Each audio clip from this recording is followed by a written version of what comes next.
ये आकाशवाणी है। विशेष कार्यक्रम के अंतर्गत प्रस्तुत है एक कदम और बुजुर्गों के लिए श्रृंखला की 7वीं कड़ी, बुजुर्ग और शिक्षा में योगदान। कार्यक्रम का संचालन कर रही हैं कनकलता और अशोक अग्रोही।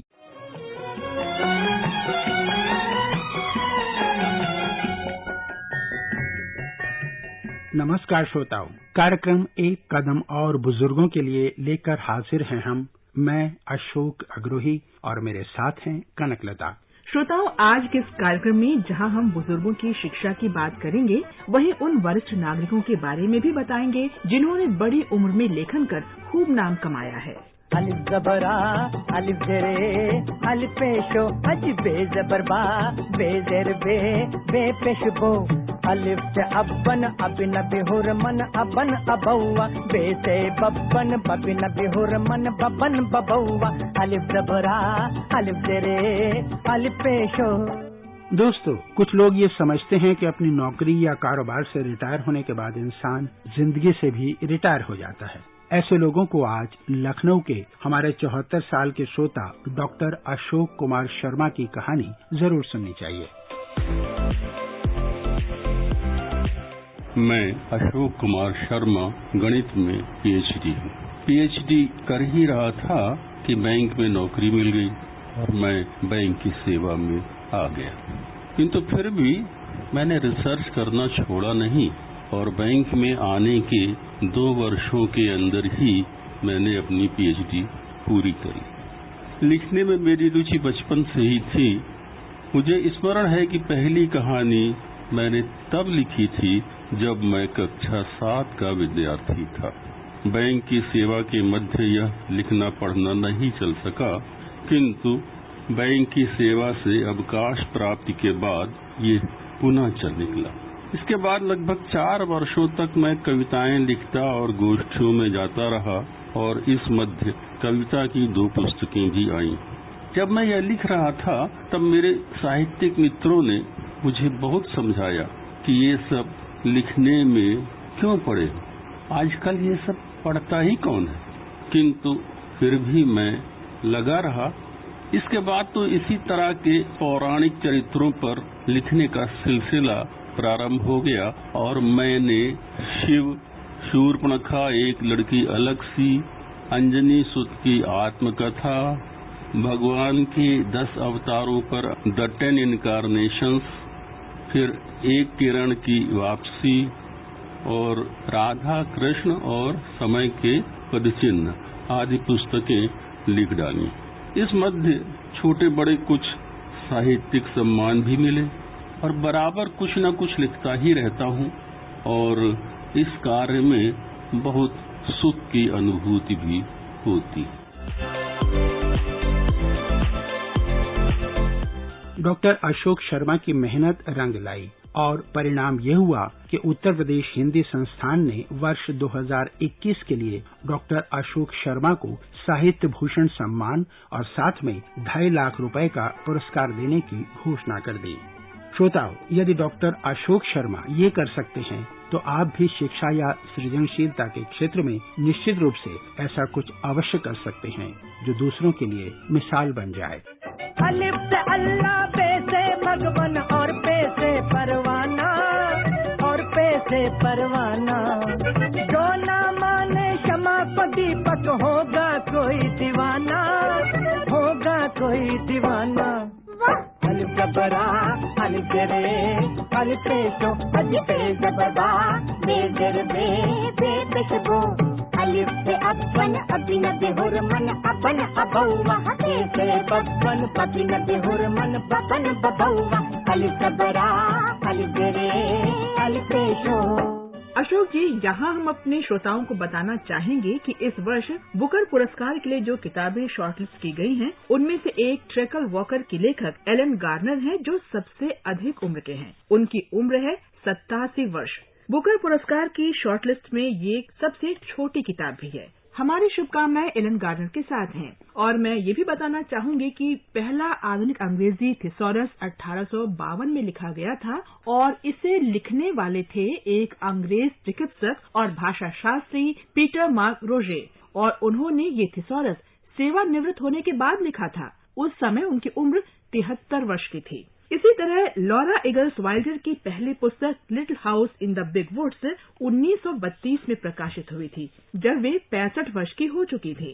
लिटिल हाउस श्रृंखला की ये पहली पुस्तक थी। वरिष्ठ नागरिकों के ऐसे अनेक उदाहरण हैं जिनकी चर्चा हम अपने कार्यक्रम में करते हैं। आज बुजुर्गों की शिक्षा के बारे में बातचीत करने के लिए हमारे साथ स्टूडियो में हैं दिल्ली विश्वविद्यालय के शिक्षा विभाग, केंद्रीय शिक्षण संस्थान के प्रोफेसर और लाइफ लॉन्ग लर्निंग इंस्टीट्यूट के director doctor Pankaj Arora. Doctor Pankaj Arora, इस कार्यक्रम में आपका स्वागत है। जी नमस्कार, आपके इस आमंत्रण के लिए बहुत धन्यवाद। ये कहना बहुत आसान है कि वरिष्ठ नागरिकों को अपने जीवन में आगे शिक्षा की आवश्यकता नहीं होती। हालांकि शिक्षा का सबसे खूबसूरत पहलू ये है कि इसे उम्र के किसी भी पड़ाव पर लिया जा सकता है। डॉक्टर साहब, हमें ये पता चला है कि आपने जो राष्ट्रीय शिक्षा नीति का निर्माण हुआ 2020 में, उसमें दिल्ली विश्वविद्यालय की ओर से अपना सिलेबस निर्धारित करने वाली कमेटी में या उन लोगों में आपका भी सहयोग रहा। हम ये जानना चाहते हैं कि उसमें ऐसी कौन कौन सी बातें हैं जो वरिष्ठ नागरिकों के लिए उपयोगी हो सकती हैं। आपके प्रश्न पर मैं आता हूं, लेकिन उससे पहले क्योंकि हम बुजुर्गों के लिए कार्यक्रम कर रहे हैं, तो मैं एक जीवित मिसाल जो हमारे सीआई से रिटायर प्रोफेसर चांद किरण सलूजा जी हैं, उनके विषय में थोड़ा सा बता के बात करना चाहूंगा। प्रोफेसर चांद किरण सलूजा 62 साल की उम्र में सीआई से वॉलंटरी रिटायरमेंट लेते हैं और उसके बाद वो संस्कृत प्रमोशन फाउंडेशन के एकेडमिक डायरेक्टर बनकर आज वो देश भर में, बल्कि मैं ये कहते हुए भी हर्ष होता है कि विदेशों में अमेरिका तक संस्कृत शिक्षण को लेकर वर्कशॉप्स कर चुके हैं। और आज मैं जब मिलने जाता हूं तो वो ज्यादा व्यस्त हैं। तो ऐसे में काम करने की, आगे बढ़ने की कोई उम्र नहीं होती। ये मैसेज मैं श्रोताओं को जरूर देना चाहता हूं कि ऐसे बहुत सारे हमारे साथी हैं जिन्होंने बहुत अच्छा कंट्रीब्यूट किया अपने रिटायरमेंट के बाद। अब आते हैं आपके सवाल पर। जो दिल्ली विश्वविद्यालय ने राष्ट्रीय शिक्षा नीति के आधार पर नया पाठ्यक्रम बनाया है, जो इसी साल 2022 से लागू होने जा रहा है, इसमें बहुत सारी मुख्य विशेषताएं हैं। जैसे एक प्रमुख विशेषता है कि शिक्षा नीति के आधार पर जो 4 साल का अंडर ग्रेजुएट प्रोग्राम, स्नातक स्तर का प्रोग्राम है, वो लागू होने जा रहा है। इस 4 साल के कार्यक्रम में जहां एक तरफ जो बहुत समय से विद्यार्थियों की मांग थी कि इंटरडिसिप्लिनैरिटी या मल्टी डिसिप्लिनैरिटी को दर्जा दिया जाए। मैं फिजिक्स के साथ पॉलिटिकल साइंस पढ़ना चाहता हूं, कनक जी हिंदी के साथ भौतिक शास्त्र पढ़ना चाहती हैं, आप मीडिया के स्टूडेंट हैं लेकिन मीडिया के साथ आप गणित पढ़ना चाहते हैं, तो ये सब कॉम्बिनेशंस अब दिल्ली यूनिवर्सिटी में सब विद्यार्थियों को उपलब्ध होंगे। अगर मैं समझता हूं कि इससे उन विद्यार्थियों को लाभ होगा जो अलग अलग क्षेत्रों में अपनी प्रतिभा का परिचय देना चाहते हैं। जी, विद्यार्थी स्वयं चुनेगा कि उसे क्या पढ़ना है, और मुझे लगता है इससे अच्छा ऑटोनॉमी स्टूडेंट्स को हम नहीं दे सकते थे। पंकज जी, हमारे एक श्रोता जानना चाहते हैं कि दिल्ली विश्वविद्यालय के शिक्षा विभाग में ऐसे कौन कौन से पाठ्यक्रम हैं जिनमें वरिष्ठ नागरिक रेगुलर स्टूडेंट के रूप में दाखिला ले सकते हैं। मेरा नाम सोनिया है, मैं 65 वर्ष की हूँ, मैं दिल्ली से बोल रही हूँ। मैंने मैट्रिक तक की पढ़ाई की है, इसका प्रमाण पत्र मेरे पास है। मैं अब आगे पढ़ना चाहती हूँ, क्या इस उम्र में मैं आगे पढ़ सकती हूँ? मैं आपके माध्यम से सारे श्रोताओं को बता दूं, दोस्तों पढ़ने की कोई उम्र नहीं होती। विश्वविद्यालय में अपर एज लिमिट किसी भी प्रोग्राम में एडमिशन लेने के लिए नहीं है, ये आपको अच्छा लगेगा जानकर। तो आपने बहुत अच्छी जानकारी दी, क्योंकि लोग ये समझते हैं कि बड़ी उम्र के बाद शायद पढ़ने का मौका ना मिले। सर, जब मैंने अपना MA राजनीति विज्ञान किया तो हमारी क्लास में एक 72 इयर्स की अम्मा जी भी स्टूडेंट थी। वो मेरी क्लास में बैठती थी और हम सब स्टूडेंट्स उन्हें अम्मा जी ही कहते थे। इसके अलावा जनवरी 2023 से यूनिवर्सिटी ऑफ दिल्ली, हमारे जो वर्तमान vice chancellor professor Yogesh Singh हैं, वो एक नई योजना उन्होंने अभी प्रस्तावित की, जिसे एकेडमिक काउंसिल और एग्जीक्यूटिव काउंसिल ने पास किया। उसे हम नाम दे रहे हैं कॉम्पिटेंसी एनहेंसमेंट कोर्सेज। ये कॉम्पिटेंसी एनहेंसमेंट कोर्सेज एक और रास्ता खोलती है किसी भी उम्र के व्यक्ति के लिए दिल्ली विश्वविद्यालय में कोई भी कोर्सेज अटेंड करने के लिए। अभी तक जो दाखिले होते थे वो होते थे पाठ्यक्रम में, प्रोग्राम में, BA प्रोग्राम में। जी, उदाहरण मैं देता हूं, जब आपने MA किया तो उस समय से आज तक कई नए नए कॉन्सेप्ट्स आ गए, कई नए नए विषय आ गए। MA तो आपके पास है, लेकिन कुछ नई कॉम्पिटेंसीज आप चाहते हैं एनहेंस करना, तो आप MA के रेगुलर कोर्स के अंदर एडमिशन ले सकते हैं और 8 क्रेडिट तक के 2 कोर्सेज अपनी पसंद से एक सेमेस्टर में कर सकते हैं और अगले सेमेस्टर में 2 और कोर्स ले सकते हैं, उससे अगले सेमेस्टर में 2 और कोर्स ले सकते हैं। और इसकी सबसे खूबसूरती ये रहेगी कि आपको as a regular student Delhi university के कॉलेजेस में आना होगा, यंग बच्चों के बीच बैठना होगा और अपने युवा दिनों को याद करते हुए अपने अनुभव का फायदा क्लास को देते हुए पूरी क्लास का सदस्य बनना होगा। मुझे लगता है जो आप चाह रहे थे ये स्कीम हमारे vice chancellor competency enhancement courses के माध्यम से ला रहे हैं। इसी के साथ एक छोटी सी जानकारी और मैं आपके माध्यम से दे दूं। दिल्ली यूनिवर्सिटी इस साल अपना शताब्दी वर्ष मना रही है। 1 मई 2022 को हम 100 साल के हो गए और इसी 100 साल के होने की श्रृंखला में ये अनाउंस किया गया ऑफिशियली, बहुत सारे अखबारों में भी था, आपके माध्यम से भी पता चलेगा कि अगर कोई भी स्टूडेंट जिसका कोई पेपर रह गया है अपना एमए करते समय, बीएड करते समय, तो अब ठीक समय है, शताब्दी वर्ष में हम एक विशेष चांस दे रहे हैं कि वो उन पेपर्स को दे सकता है और उसमें पाठ्यक्रम उसी के समय का होगा, हम नया पाठ्यक्रम नहीं थोपेंगे। 72 बैच के स्टूडेंट हमारे पास सीनियर मोस्ट हैं जिन्होंने इस स्कीम में अप्लाई किया है, वो अपने पोते के साथ इस कोर्स को पढ़ना चाहते। पंकज जी, आपने हमें भी पढ़ने की जो ललक होती है ना, फिर से जगा दी ये कहकर। तो जो लोग इसमें इंटरेस्टेड हैं, किसी 1-2 पेपर की वजह से डिग्री पूरी नहीं कर पाए थे, उनके लिए एक सुनहरा अवसर है डॉक्टर शताब्दी वर्ष में। हमारे एक श्रोता का सवाल है इससे मिलता जुलता। वो ये कहते हैं कि मैं केंद्रीय शिक्षण संस्थान का विद्यार्थी था, आपके CIE का। वहां से मैंने 1977 में बीएड का कोर्स पूरा किया, लेकिन किसी कारणवश फाइनल परीक्षा नहीं दे पाया था। मैं अब अपनी बीएड की परीक्षा पूरी कर एक NGO के लिए काम करना चाहता हूं, तो क्या मुझे ये सुविधा मिल सकती है? बीएड क्योंकि एक प्रोफेशनल डिग्री कोर्स है। नंबर 2, अगर आपने एक भी पेपर नहीं दिया था तो शायद हम आपको उस तरह से स्वीकार नहीं कर पाएंगे इस स्कीम के अंदर, क्योंकि इस स्कीम में अपर लिमिट है 4 पेपर। जिनके 4 तक पेपर रहे थे, पेपर दिए थे लेकिन कोई पेपर में फेल हो गए या किसी में एब्सेंट हो गए, उनके लिए सुविधा है। लेकिन अगर आपका बीएड इस तरह से था तो इग्नू जैसी संस्था से थ्योरी पेपर्स को कंप्लीट किया जा सकता है। जैसे NIOS स्कूल के विद्यार्थियों को ये अवसर देती है, ऐसे ही इग्नू यूनिवर्सिटी के स्टूडेंट्स को ये अवसर देती है। डॉक्टर साहब, आप तो दिल्ली में संचालित institute of life long learning के निर्देशक हैं। जब संस्थान की स्थापना हुई, उस समय परिकल्पना ये थी कि शिक्षा एक जीवन भर चलने वाली प्रक्रिया है और उसी को आगे बढ़ाने के लिए इस संस्थान की स्थापना हुई थी। इसके बारे में हम ज्यादा जानना चाहते हैं। बिल्कुल सही। 2007 में ये संस्थान बना था और इसी आशा से बना था कि सीखने की कोई उम्र नहीं होती। जैसा कि इसके नॉमेनक्लेचर में ही आता है कि लाइफ लॉन्ग लर्निंग, अलग अलग अनुभवों से, अलग अलग स्थितियों से, अलग अलग आयु की अवस्थाओं में हम कुछ न कुछ सीखते हैं और इसी को ILLL फॉर्मुलाइज करता है। तो ये संस्था अब हालांकि राष्ट्रीय शिक्षा नीति ने प्रौढ़ शिक्षा को जीवन पर्यंत शिक्षा का दर्जा दे दिया है और एजुकेशन पॉलिसी में काफी स्ट्रांगली उठाया गया है कि NCERT ने एक अपना अलग सेल इसके ऊपर स्टैब्लिश किया है। और अभी 8 सितंबर को इंटरनेशनल लिटरेसी डे के दिन अंबेडकर भवन में NIOS और NCERT ने इस पे कार्यक्रम भी किया। देखिए, सीखने की कोई उम्र नहीं है, पढ़ने की कोई उम्र नहीं है, ये विचार राष्ट्रीय शिक्षा नीति में भी आता है, सरकार भी चाहती है, NCERT भी काम कर रहा है और यूनिवर्सिटी ऑफ दिल्ली का ये संस्थान भी काम कर रहा है।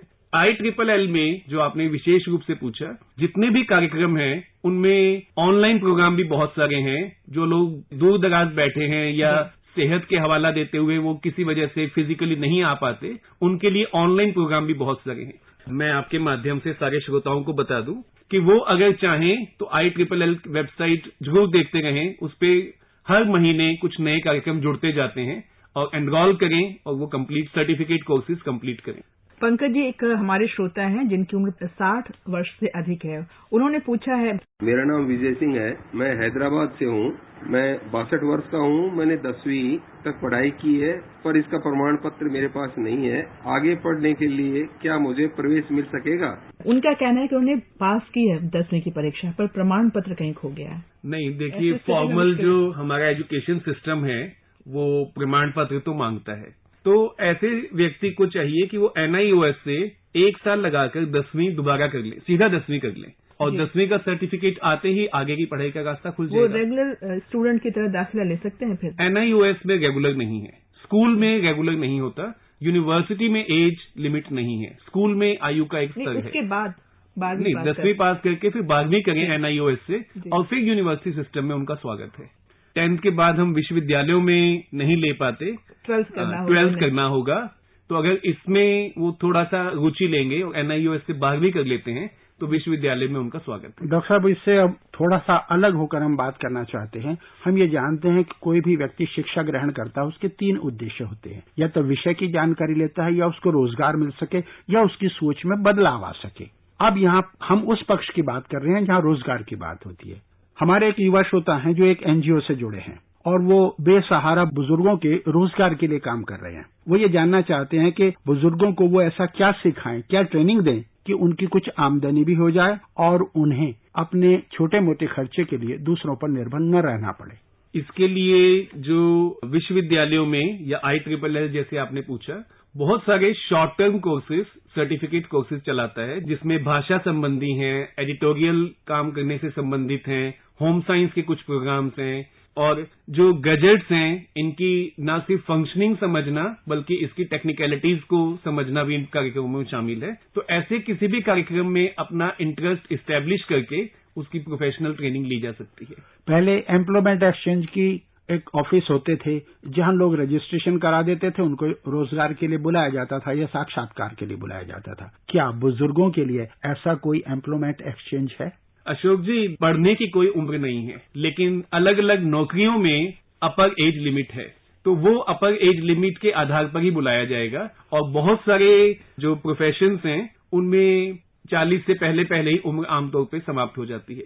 लेकिन वॉलेंट्री बेसिस पर, जैसे अभी नवयुग स्कूल ने रिटायर्ड टीचर्स के लिए एक ड्राइव चलाई थी और उसमें मेरी एक साथी हैं आशा जी, उन्होंने ज्वाइन भी किया। वो 63 साल की हैं और उन्हें एक नया अपॉर्चुनिटी मिला, उन्होंने वहां नवयुग स्कूल ज्वाइन किया है। तो इस तरह की अपॉर्चुनिटीज पे अगर हम थोड़ा ध्यान दें तो निकलती हैं, लेकिन सामान्यतः फ्रेश एंट्री के लिए एक एज लिमिट है।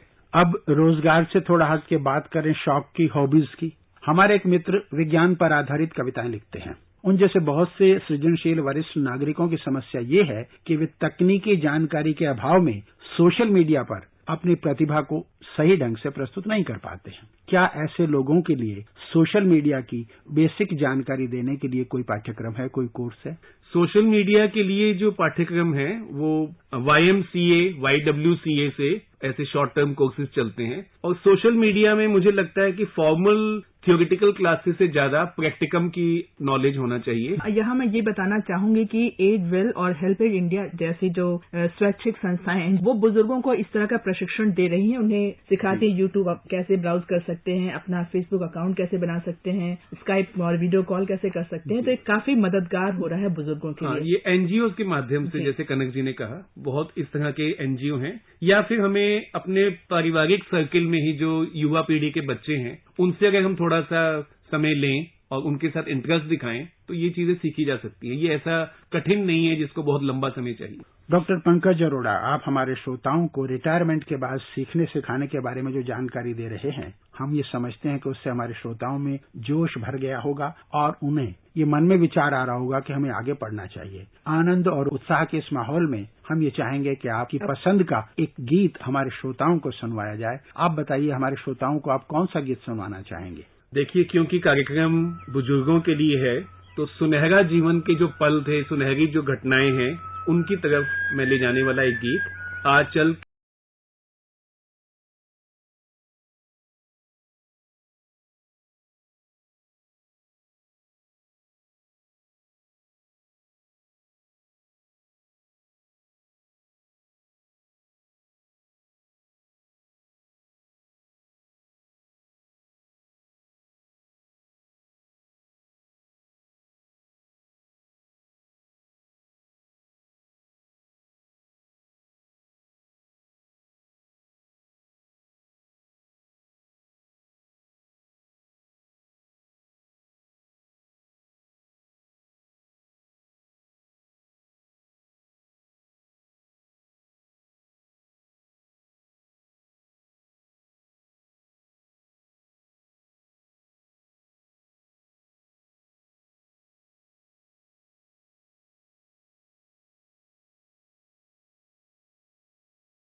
विभाग, केंद्रीय शिक्षण संस्थान के प्रोफेसर और लाइफ लॉन्ग लर्निंग इंस्टीट्यूट के डायरेक्टर डॉक्टर पंकज अरोड़ा, और हम उनसे बात कर रहे हैं बुजुर्गों की शिक्षा के बारे में।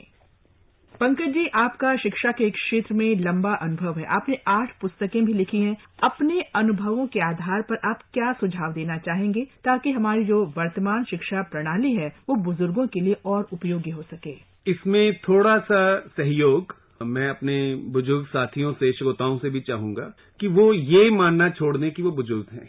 क्या बात। एक उम्र एक नंबर है और इस नंबर से आगे चलने के लिए आपको मेंटली अलर्ट और यंग रहना है, नए नए विचारों के साथ चलना है। जो जनरेशन गैप है हम उसको बढ़ने ना दें, बल्कि अपने परिवार में, अपने आसपास के युवा साथियों से चर्चा करते हुए अपने आप को सदा जीवंत बनाए रखें और आगे बढ़ते रहें। तो जो टेक्नोलॉजी से रिलेटेड बातें हैं, जो लाइफस्टाइल से रिलेटेड बातें हैं, जो खान पान से रिलेटेड बातें हैं, इनमें कोई बैरियर नहीं होता अगर हम ठान लें। तो मेरी समझ में age is just a number. हम सबको कोशिश करना चाहिए कि हम सदाबहार जीवन जीते हुए एक खुशी के माहौल के साथ आगे बढ़ें। इसलिए कहते हैं कि दिल होना चाहिए जवान, उम्र से क्या लेना। उम्र से क्या लेना, बिल्कुल सही। और यही सलाह आप उन्हें भी देना चाहते हैं जो सेवानिवृत्त हो चुके हैं और उन्हें लगता है कि अपना समय वो कैसे काटें। सेवानिवृत्ति के बाद का जीवन अपने अधूरे शौक को पूरा करने का होता है, इच्छाओं को पूरा करने का होता है, और नई चीजें, नई कला, नए कौशल सीखना आपके जीवन को समृद्ध और परिपूर्ण बनाता है। मैं मानता हूं कि सेवानिवृत्ति के साथ आपके जीवन की एक नई पारी शुरू होती है, एक नया पारी जिसमें कोई औपचारिकताएं नहीं है, ना दफ्तर जाने की, ना बॉस की, ना डे के शेड्यूल में कितनी फाइलें निकालनी है इसकी। तो अगर हम अपनी रिटायर्ड लाइफ को अपने रिटायरमेंट की डेट से कम 2 साल पहले प्लान करना शुरू कर दें, this is time when we can return to society. Society ने बहुत कुछ दिया, पूरी उम्र दिया। अगर समाज को हम कुछ देना चाहते हैं तो रिटायरमेंट के बाद की उम्र सही उम्र है और उसमें एक नई पारी की शुरुआत की जा सकती है जिसमें आपकी कोई अपेक्षाएं नहीं है समाज से, बल्कि समाज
रहे थे एक कदम और बुजुर्गों के लिए श्रृंखला की 7वीं कड़ी, बुजुर्ग और शिक्षा में योगदान। कार्यक्रम का संचालन कर रहे थे कनकलता और अशोक अग्रोही। ये कार्यक्रम आकाशवाणी के समाचार सेवा प्रभाग द्वारा प्रस्तुत किया गया। इसे आप हमारे mobile app news on AIR और YouTube channel news on AIR official पर भी सुन सकते हैं। इस कार्यक्रम के संबंध में अपनी प्रतिक्रिया आप हमें ईमेल कर सकते हैं। पता है airnsdtalks@gmail.com। ये कार्यक्रम फिर से सुनने के लिए लॉग ऑन करें हमारी वेबसाइट newsonair.nic.in।